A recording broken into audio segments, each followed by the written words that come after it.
Зейін мен атасы Абайдың қара сөздерін оқып, талдап отыр.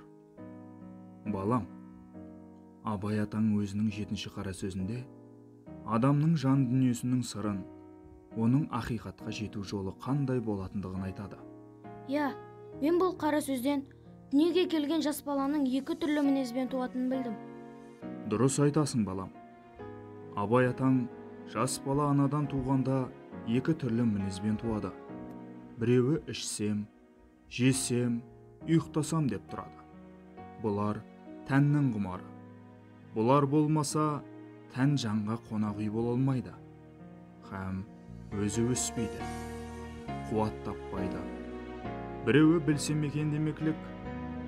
Ер жетіңкірегенде ит үрсе де, мал шуласа да, біреу күлсе де, біреу жыласа да тұра жүгіріп, ол немене? Бұл немене? Ол неге үйтеді?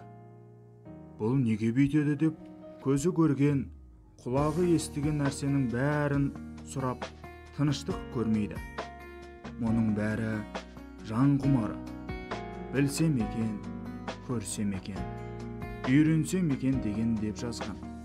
Ата, әрбір баланың ішіп жегісі, ойнағысы, демалып ұйықтағысы келеді ғой. Мұның барлығы тәннің құмарына жатады, балам.